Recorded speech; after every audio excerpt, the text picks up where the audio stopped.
certain act will ward off evil spirits. Hey, just burn some sage, man. That'll take care of those pesky spirits. Yes, because demons are no match for herbs and spices. Think about the origins of Halloween. Back then, people would wear costumes to ward off evil spirits, or to try and fool them anyway.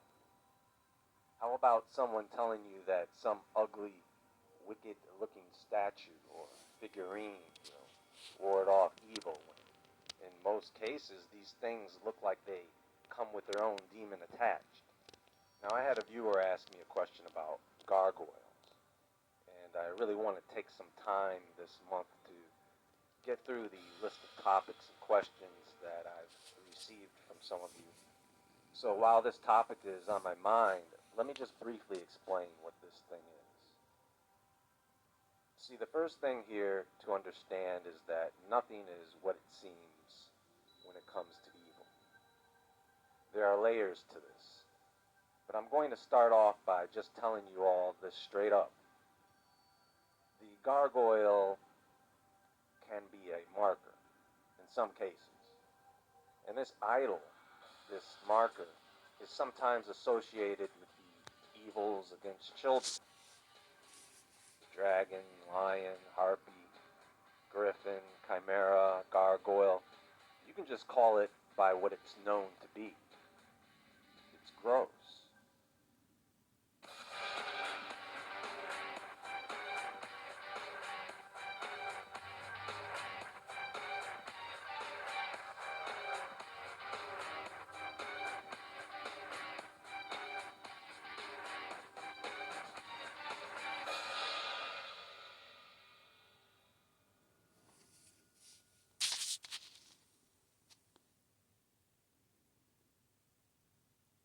Hey everybody, DJ here. As an investor in Acorns, which is a saving and investing app, I'm excited to be partnering with them to launch the first.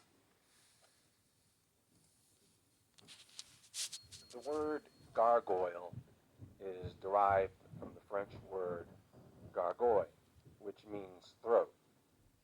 Gargoyles are architectural features sculpted as grotesque figures with open mouths, designed to channel rainwater away from the sides of buildings, like a spout or gutter. Actually, the proper term is the word grotesque. Gargoyles channel water through the throat. Anything else is considered a chimera or grotesque. They serve both functional and decorative purposes in architecture. Gargoyles have ancient roots that go back thousands of years. In ancient Egypt, lion-shaped water spouts were used to direct water away from buildings. Ancient Greek and Roman architecture featured decorative water spouts in the form of animal heads or mythological creatures. And gargoyles really became prominent in medieval Europe, particularly during the Gothic period, the 12th to the 16th century. There seems to be a gap before that time period when gargoyles were not being sculpted, but in the Gothic era, gargoyles were placed on many cathedrals and other religious structures. The grotesque and monstrous appearance served symbolic and religious purposes. They were believed to ward off evil spirits and protect the buildings from harm. By establishing that there was evil outside the building and everything good was inside the building. And I say, that's a bunch of crap. Who in their right mind would build a beautifully designed cathedral designated as a place of godly worship and then cover the outside with monsters? I mean, how sacrilegious can you be? I'll tell you why they put monsters on the outside of buildings. Because they want to attract monsters. Because they want to appeal to anti-Christian pagans, not people who just want to go and do their own thing, but the ones who are against Christianity. Let's face it, When you're a church, you got to make money. You can't discriminate. You have to invite even the wicked because you have to save them, right? In medieval times, stories about demons and monsters were prevalent, and these creatures often found their way into the artistic and architectural expressions of the time period. Gargoyles were sometimes chimeric beings, combining elements of different animals or mythical creatures, hybrids, which we all know have meaning when it comes to mythology and biblical history. It really represents a defilement of man and animal. Stick it on a church and then call it God's house. Some fictional stories suggest that gargoyles have ancient mystical origins tied to supernatural beings or ancient curses. Some stories depict them as creatures that come to life at night to defend against evil or mete out justice, sometimes in brutal ways. In certain legends, gargoyles are said to be cursed humans, transformed into stone as a punishment for their sins. The curse is lifted only when specific conditions are met. And I don't know how they can be met when you are stoned. But these narratives often delve into dark and mysterious aspects of their creation, playing on the idea that these stone creatures have a deeper hidden history. What are these fantastic monsters doing in the cloisters before the eyes of the brothers as they read? What is the meaning of these unclean monkeys, these strange, savage lions and monsters? To what purpose are here placed these creatures, half beast, half man, or these spotted tigers? I see several bodies with one head, and several heads with one body. Here is a quadruped with a serpent's head. There a fish with a quadruped's head. Then again an animal half horse, half goat. Surely if we do not blush for such absurdities, we should at least regret what we have spent on them. Those are the words of Saint Bernard of Clairvaux, who founded the Cistercian order of monks. Churches and Cistercian monasteries didn't have gargoyles, and in his time, they didn't really have any decorations on monasteries. So really, this was not a standard in architecture when it came to churches. You know, since we're on the subject, I might as well tell you something about churches. A church, mosque, temple, synagogue, shrine, vihara, whatever it is inevitable that a community of worshipers would build a place for communal worship. Now, in the context of Christianity, the early followers of Jesus Christ initially gathered in homes for worship and other communal activities. They were small gatherings that were often referred to as ecclesiae in Greek, meaning assemblies or congregations. When they had How do celebrities like Justin Bieber and The Rock generate hundreds of millions of dollars? It's actually not what you think. They make a special kind of money known as royalties. these gatherings, they based it on the model of Jewish traditions. And the model of gathering for worship was based on the synagogues. Once Christianity started to spread throughout the Roman Empire, they of course needed larger spaces for worship. So this is where things become official because now you have early Christian congregations constructing larger buildings using the Roman architectural styles.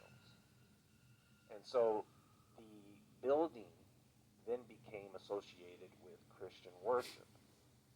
So the ecclesiae is no longer just a gathering of the congregation. The word was then used to refer to a building. They They started off simple with just a rectangular building with a central spot for worship. Then, by the Byzantine, Romanesque, and Gothic periods, that's when you have the construction of grand cathedrals and churches. Sometimes they would just remodel an old building or repurpose an old temple and turn it into a church. They would take some old Greek temple where people worshiped only God knows what and turn it into a church, and then later wonder why the church is haunted. Their favorite thing was to take over the place of pagan worship and transition pagan worshippers over to Christianity. And for some reason, there are a lot of folks who just can't understand where all these holidays and rituals and ceremonies come from. Everything gets mixed up over time.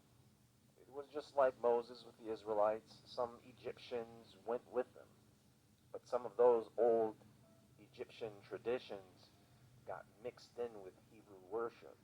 And as you may know, the ancient Egyptians were polytheistic and liberated in their worship of their gods. Now, without getting too much into that, once Christianity became the official religion of the Roman Empire, then that's when you start to see bishops, deacons, priests, and all that whole hierarchy of control. And so in turn, the buildings became even more extravagant.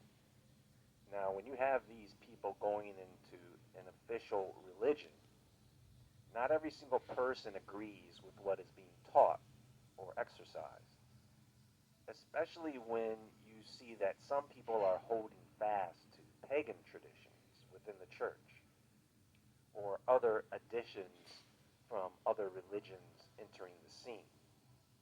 So people go off and form their own church with a different schism or way of doing things.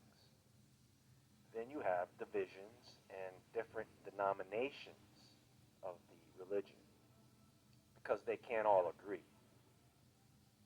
And so as Christianity spread globally during colonization and missionaries, you have churches adapting to different cultural and architectural influence.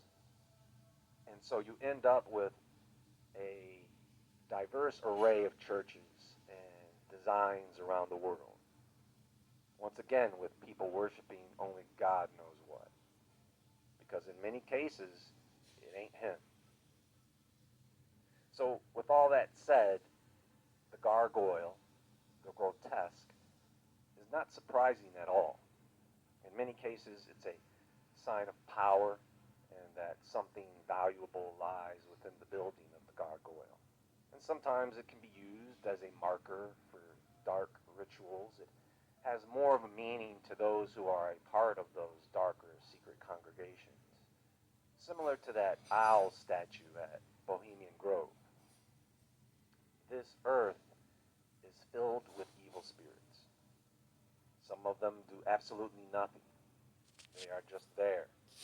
And there are many of them who are driven by evil. And do you think they are just going to let humans worship peacefully anywhere they want? No. They are going to infiltrate and influence. They are going to harass and attack. They're going to come in, defile, and flip everything upside down once they get in.